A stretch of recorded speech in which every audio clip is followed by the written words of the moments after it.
It's great to be back in person here at another Minnesotans Military Appreciation Fund event.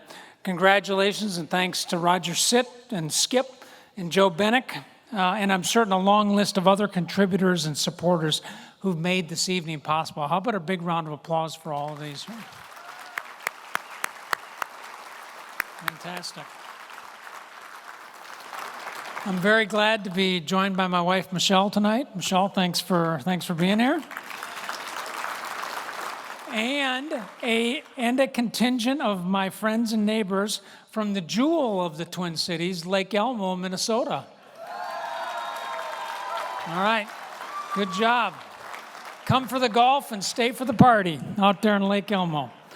So my job this evening is to introduce our distinguished guest speaker, Secretary Jim Mattis, someone who I have come to know and have served under for a significant portion of my military career. Now, I'm certain that all of you have had an opportunity this evening to see his official biography in the program, so I will dispense with detailed accounting of his many accomplishments, both in and out of uniform. And I'll simply remind you of this, that he is the best combat leader of his generation, and perhaps any generation that this country has produced.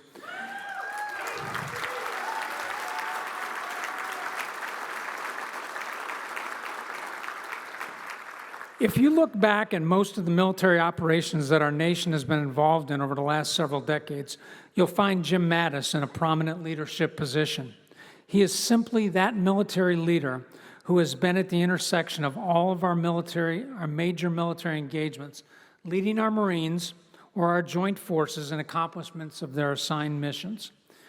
First into Kuwait during Desert Storm, creating the momentum for the 100-hour ground war, leading our initial ground operations in southern Afghanistan, and helping to liberate and capture the strategically significant city of Kandahar, leading the longest sustained overland advance in United States Marine Corps history during the Iraq War in 2003, as he drove the 1st Marine Division into the heart of Saddam's forces, and leading our Marines and soldiers in the consequential and bloody Battle of Fallujah in 2004. Two-time combatant commander, Secretary of Defense, and a role model for literally thousands, including myself, and the son of an Iron Ranger.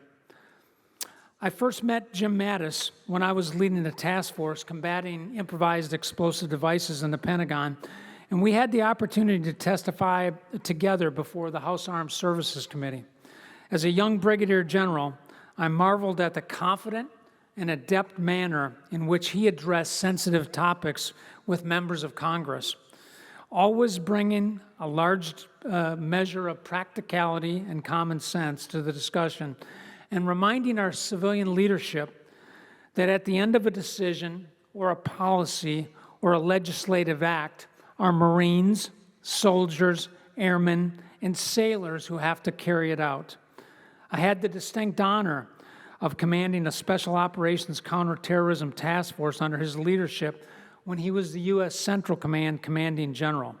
In this experience, I learned the value of being a commander's commander, trusting, empowering, enabling, and understanding. We gave him quite a lot of challenges as we pressed sensitive operations that did not always go right. And I can tell you, when it went wrong, it really went wrong. But I always knew that he had our back, and that gave us the strength and confidence that we needed to press our mission. As a combatant commander myself, it was my greatest pleasure to serve under him as the Secretary of Defense. And in this, I learned the value of accumulated wisdom and judgment and the importance of a steady hand in turbulent waters. On the very first 2 Saturdays that he assumed, after he assumed his position as the Secretary of Defense, he called me at 6:30 in the morning to chat about the weekly report that I'd sent the evening before. It was different than his predecessor. Even Michelle picked up on that. And I immediately appreciated that not only was there a new sheriff in town, I also appreciated in Jim Mattis, we had a secretary who was going to do everything possible to make us successful. My military career was influenced by a group of senior commissioned and non-commissioned officers who showed me, through their personal example, what effective and positive leadership looked like. At the top of that group of distinguished Americans and servant leaders sits Jim Mattis. Mr. Secretary, we are so honored to host you in our state and before this great group of military and veteran supporters. Thank you for joining us this evening. Ladies and gentlemen, please join me in welcoming to the stage Secretary Jim Mattis.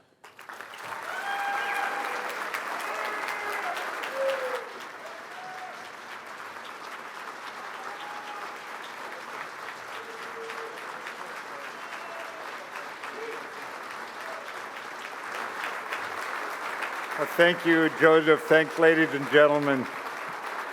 I may have to thank Joe afterward with a large sum of cash for putting up that many good words for me. Only my sainted mother, now in heaven, could have helped him write something that good. But, ladies and gentlemen, I'm largely here because of General Votel. A Marine doesn't forget his debts to the young troops or to the commanders who stood the test. And Michelle, your family and your husband stood the test every time our country called on him. And I will tell you that there was probably the fear in every enemy's heart when Joe Votel showed up. In his very quiet, gentlemanly way, he unleashed hell on our enemies. And that was something I will forever thank him for. But I would just tell you that, ladies and gentlemen, it's a real honor to be invited here because after many of my public statements, I'm not invited to speak in front of polite company anymore, Roger. So I really appreciate being here in my mother's home state.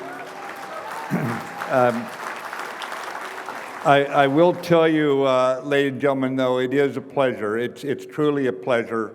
As I mentioned to some folks earlier, General Votel did not serve in the Army for decades. I did not serve in the Marine Corps. He was in the U.S. Army. I was in the U.S. Marine Corps. We answer to you.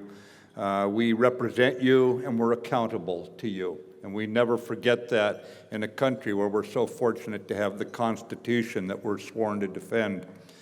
We're often, thank you. We are, often thanked, those of us wearing a uniform or people recognize you, they know you were once in the military, and they come and say, thank you for your service. And I've really gotten a little uncomfortable with it at times because there's no false modesty here. You know and I know that admirals and generals get much of their credit thanks to the blood, sweat, and tears of the folks down at the bottom. We were once there. We know what they put up with. We know what they go through. But the fact is, it's a little uncomfortable to be thanked.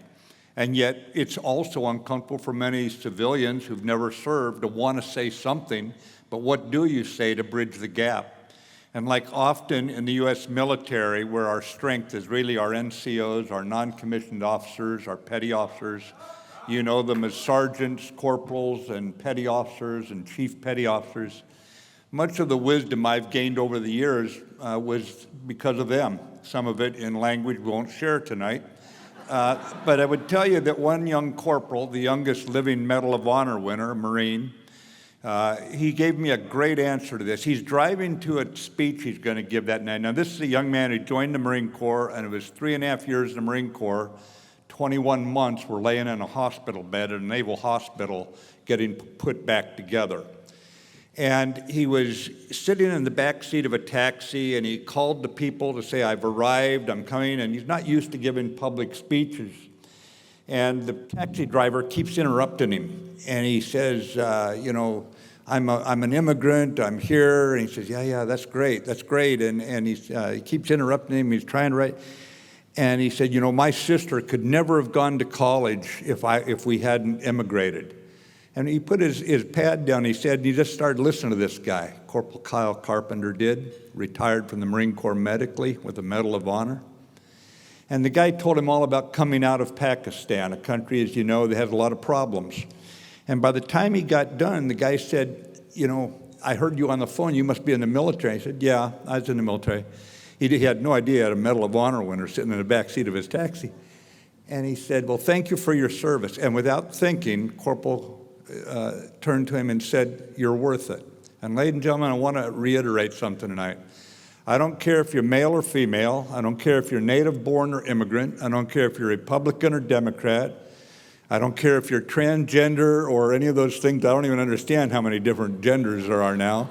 I don't care about any of that. I don't care if you're rich or poor. I don't care about anything. You're worth it, okay? Every one of you in this room is worth what we did. But at the same time, you know, we live in an age, I think, ladies and gentlemen, when we can take things for granted, and I do it in this country. I just take for granted I can say what I want and not go to jail. I take for granted that I'll turn on the spigot and get clean water. I take for granted that I don't have to worry about my loved ones getting blown up by a bomb. But when I stop and think about it, I realize I shouldn't be. And here we are at this evening tonight, and we see this quintessential American idea that comes out of the local area. We've never believed as Americans that all the answers come from Washington, D.C. It's never been in our DNA, in our history, and I hope it never becomes that. And here we have Minnesotans looking out for Minnesotans.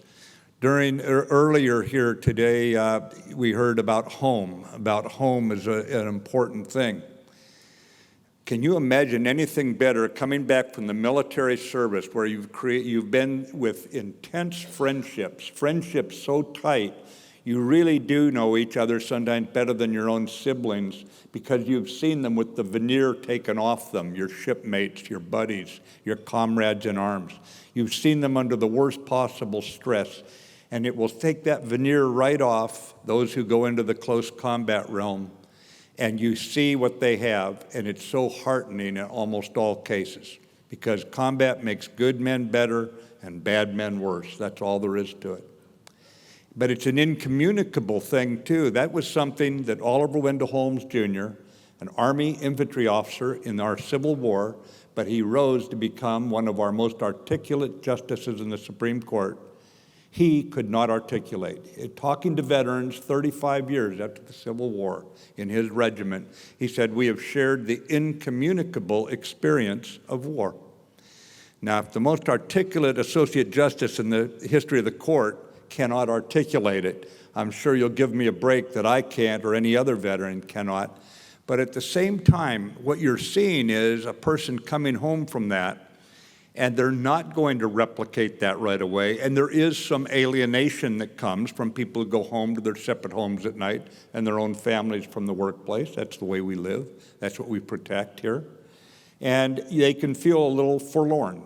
They can feel like they've lost the best friends they've got. They haven't really, because they can always get back together, and the memories live so bright and clear, they always feel like they happened 2 minutes ago. But when you have your neighbors, when you have an organization like this, when you have a dinner like this, Molly and Roger, thank you. When you have something like this going on, and people, it's not a speech, it's nothing like that, it's an action. You're being welcomed back, and you all of a sudden feel a little wind, behind you. You feel a little traction, like people they're not going to try to close that gap and understand everything. You can't. That's okay. But at the same time, they care about you, and now you're getting something that shows they appreciate it. It's not taken for granted here in Minnesota. And when you have young men and women joining, I can only tell you I'm humbled to this day. The only reason I stuck around that low-paying outfit so long was I just love being around those rambunctious people. And Eric, you are proof of one thing for me. Not all SEALs carry a comb and a mirror in their back pocket, to check themselves out. So, I mean, it's okay, But I do that. I stayed around because I found I'd much rather have terrible jobs, and I grew to hate minefields as a 21-year-old infantry platoon commander, and with my sailors and Marines caught in one by my brilliance one night. And that was when I realized I'd rather have bad jobs at times if I could be around the best people I'd ever been around. So for you to recognize them, for those of you who chose different paths to keeping this country strong, and believe me, communities need leadership. Industry needs leaders. We all need to be working together to keep this great big experiment we call America alive. We all need to be doing this. But at the same time, for the way you embrace them and make our veterans feel welcome when they come home from the wars, well, there's an attitude of gratitude that I stand here with that humbles me to realize we have this in this country, because we're going through tough times, and of course at times we can have a few doubts about things. But we were listening earlier about troops who faithfully served. Roger, you noted that in your very good remarks tonight.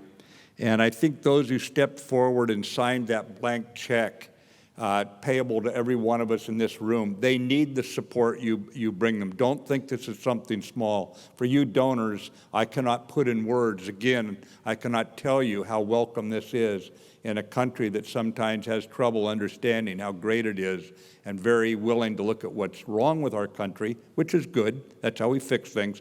But we shouldn't be stuck there. And I'll say a few more words about that in a moment. After 9/11, and I do want to talk to the veterans tonight who have actually fought in these two very misunderstood wars. After 9/11, we had to fight. This is an imperfect world, and on 9/11, we were hit by maniacs who really thought if they could hurt us, they could scare us. They didn't believe we had the heart to fight. 3,000, nearly 3,000 dead, innocent citizens of 91 countries murdered on our shores. And so we had to fight. And for you veterans who may be wondering right now, the way some things have turned out recently, was it worth it? The Gold Star families who had to pay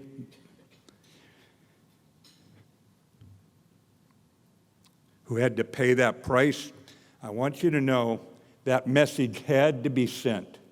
It had to be sent loud and clear, because had we not stood up and said our lives are important, Katie bar the door. I've dealt with these people since 1979. I've fought alongside Muslim troops against them, and they scare our Muslim brothers to death because they have to live near them. These guys are nuts, and we had to fight. And the message has been sent. It was sent, ladies and gentlemen, and it doesn't matter how the war turns out right now. Do not let that characterize the service. What happened was we sent a message that said, don't get brave with us. Now, we may have forgotten how frightening it was on 9/12 when not one airplane was in the sky over Minnesota or the rest of our states. But the bottom line is this enemy knows that we will fight, that we have young men and women who will look past all the hot political rhetoric, they'll raise their right hand, and they'll sign that blank check payable with their lives. And that's a fact, and any enemy who wants to take us on cannot deny that we fought, and we fought well. It's also that while we were in the field,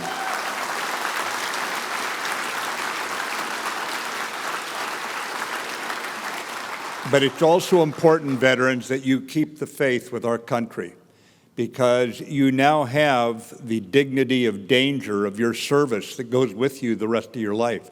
And if you start questioning your loyalty to this great big experiment we call America, that's too much. And remember, loyalty counts most when there's 100 reasons to question yourself. That's when loyalty really matters. So keep the faith. Our country will find its way back.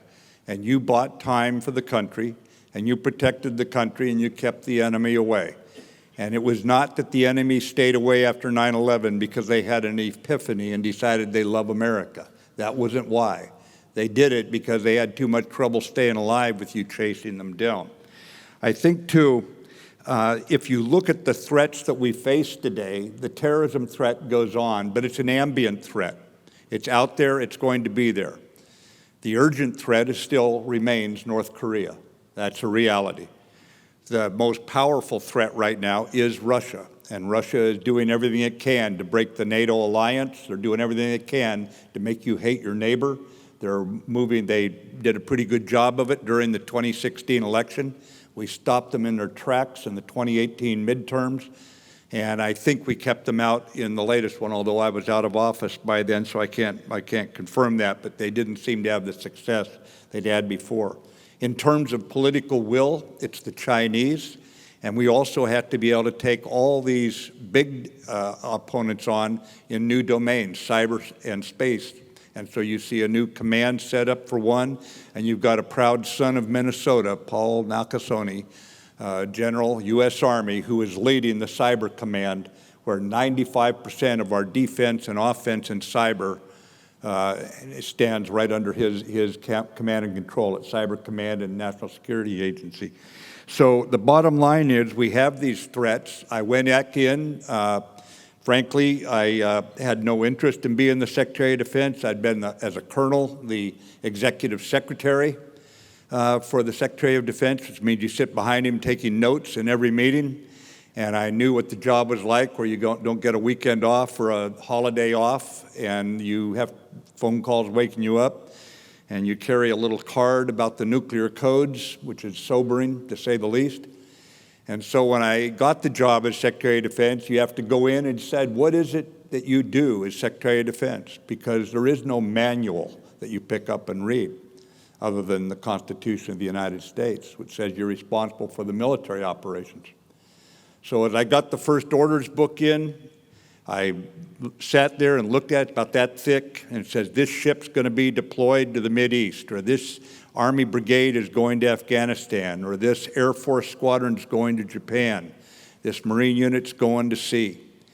And not one unit deploys without a civilian Secretary of Defense signature on every one. That's called civilian control of the military. And I sat there looking at the book come in, and no longer was I the executive secretary bringing the book to the secretary. No longer was I the four-star asking for those forces. And so I read through every one, and then I wrote a card out to myself, and I glued it to my stand-up desk, and it said, will the deployment of these troops sufficiently contribute to the well-being of the American people to justify their deaths? Not sending them in harm's way, not possibly in danger, nothing else. Can I look the Gold Star families in the eye and say, yes, they had to die? And from then on, I signed the orders book with that card staring me right in the face. And I want you to know that, because inside the Department of Defense, there are no Republicans or Democrats. We have both serving inside the department. We don't care, and we don't even know which ones are which, because we're committed to one thing, and that is answering a question that was first asked by a lady outside the Constitutional Convention in Philadelphia when Benjamin Franklin tottered out on his cane, and she asked him, well, what do we have on the last day? And what was his reply? A republic, madam, if we can keep it. If we can keep it. And a few years later, a man wrote a poem when he was held hostage, a doctor on a ship in Baltimore Harbor. And he's watching as the most powerful Navy in the world, the Royal Navy, shells a fort, Fort McHenry. And he's sitting there watching this during the night, and he writes that poem that we just heard the ladies and fellows sing up here tonight, the Star-Spangled Banner. Does that Star-Spangled Banner still wave? A question again, just a couple decades later. And then Abraham Lincoln at Gettysburg. And what does Abraham Lincoln ask? He's going to determine, as they basically sanctify that ground as a military cemetery after the battle, if a nation that is committed to a government of the people, by the people, for the people, can long stand on this earth. The question keeps getting asked. And today do we take it for granted? I don't know. But we'd better start asking the question again, because without these young men and women that we have coming in, we will not stand. You can see the storm clouds gathering. So when I look back on those days when I came in and wrote my personal notes to myself, ladies and gentlemen, to be the Secretary of Defense, I determined my job was to make sure we had the most lethal military in the world, so when our diplomats spoke, they'd be respected. That I believed that what we needed to do in the military was to keep the peace, or what passed for peace, one more year, one more month, one more week, one more day, one more hour as the diplomats worked to solve problems. That was our real job. And it's been said by a very experienced diplomat that If you cannot have diplomacy, he said, unless you have force, because to do so, it'd be like having an orchestra without instruments. In other words, it simply wouldn't play. And so that's what we set out to do. But for all that, sometimes I learn most about our country from foreigners, frankly. And on one occasion, I remember I was out in western Iraq, and it was a very tough time. You might recall in the news stories about places called Fallujah, Ramadi, Haditha, Al-Qaim, places like that. And I had 29 sailors and Marines who carted me around the battlefield in 4 vehicles, and we were fighting every day. We were outnumbered. We had fewer troops to handle an area the size of North Carolina with an active insurgency. We had fewer troops than North Carolina has policemen. So we were rushing troops from one troubled area to another and leaving others vulnerable and this sort of thing. And of my 29 sailors and Marines, 17 would be killed or wounded around me in 4 months. And I was a 2-star general. I wasn't in the tough fighting. So we were fighting a lot, and I pulled in one night. We had trouble getting there during daylight, and there was an outpost line along the Syrian border. And their job was to interdict what we called the rat lines. And the rat lines were how the terrorists who were being trained in the Bekaa Valley of Lebanon and in Syria were being inserted into Iraq. And I got to this lieutenant's position with about 40 young sailors and Marines, middle of nowhere. Off in the distance, you could see a ring of trees going across. That was the Euphrates River. But this was a screening line to block those guys from getting through, because if they got through, U.S. soldiers and innocent civilians were going to die in Baghdad for sure. And so the sun came up, and there's just what the lieutenant wants inside his little perimeter of guys living in their holes out there. I'm 2-star general. That's what he really looked forward to that day. So he came over to brief me, and he's telling me where he's been fighting and where he's taken out enemy and where he's lost troops and how many he's lost and this sort of thing, what his plans were, how he coordinates with the other outposts.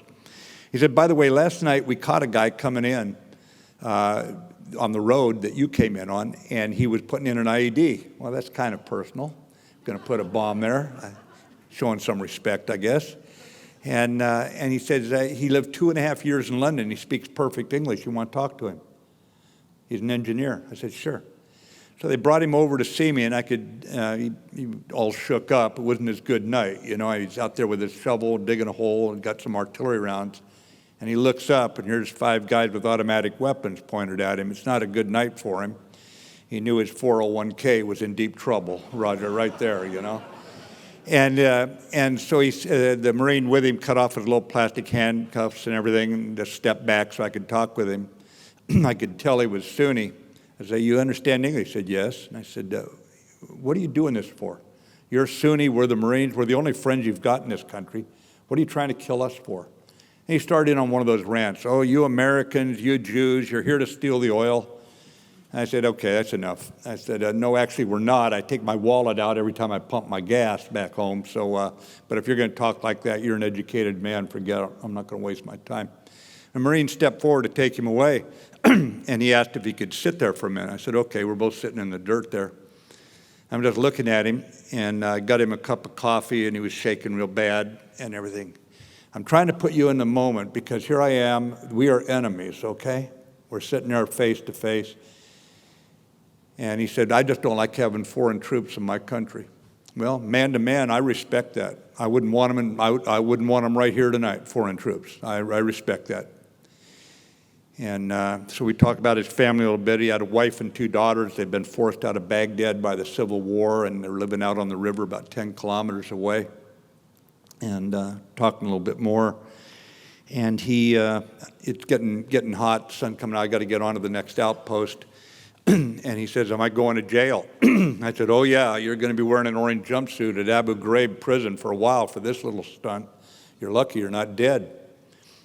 Now, I want you to listen to this. Then he asked me a question. He says, General, do you think if I'm a model prisoner, do you think my family and I could immigrate to America when I get out of prison? Now, stop and think of that. I'm a proud Marine. I am unapologetic about my pride in the U.S. military. We are there as a threat of intimidation. America has a power of intimidation that says if you try to take this republic away, you cross us, when the president sends us, we will come after you, and you will not stop us.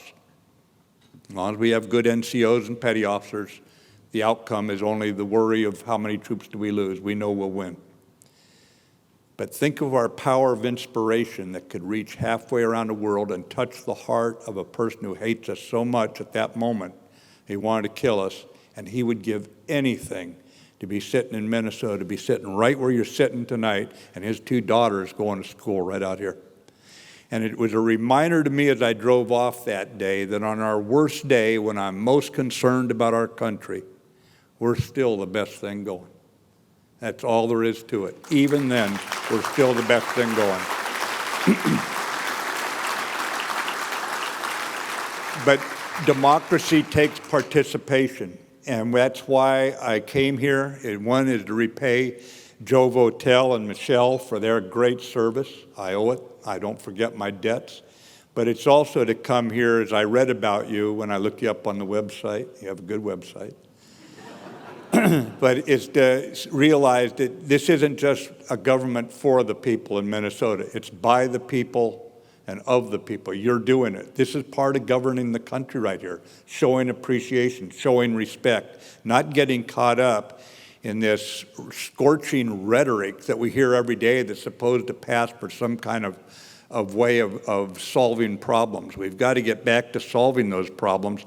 And we cannot lose sight of the fact that, yes, America was born with a birth defect. I got it. That's why they said, even with slavery, we're out to form a more perfect union.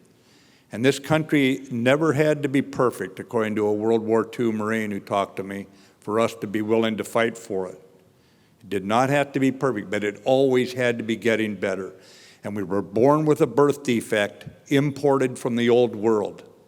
But we are going to always be better. We will refuse to be racist because I have that much faith in it. We are not racist. We got some racists in it, but we'll vote them off the island. We'll straighten them out. We'll get them.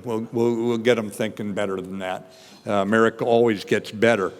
But also, there's a generosity to Americans that we are sometimes not reminded of. I'm having lunch as a NATO Supreme Allied Commander in the backyard of the Australian ambassador's house in Washington, D.C., and we're talking about America's role in the world. You would be surprised how many people want to talk to, foreigners want to talk to me about that, and how critical it is in their view of their future. And he said, you know, after World War II, America made the single most self-sacrificial pledge in world history. Well, I think I know American history a little bit. I'm thinking, greatest generation comes home from World War II, and they build the United Nations so that people can talk about problems. It was never designed to solve all the problems. They build through Bretton Woods 1 and 2, they build the IMF and the World Bank so people who are desperate don't have to turn to some crackpot fascist who's making promises. They can go to a lender of last resort.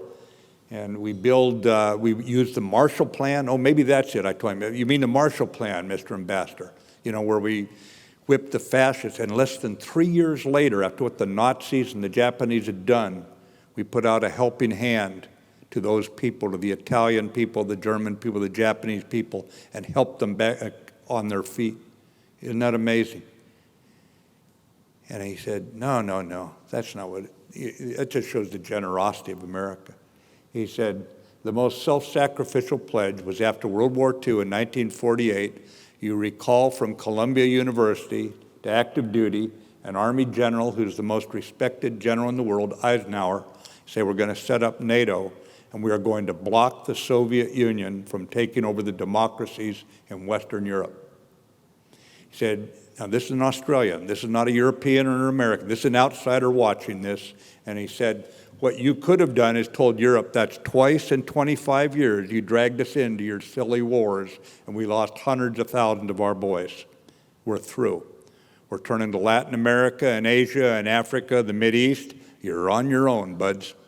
He said, instead, you pledged 100 million dead Americans in a nuclear war to protect Western European democracies.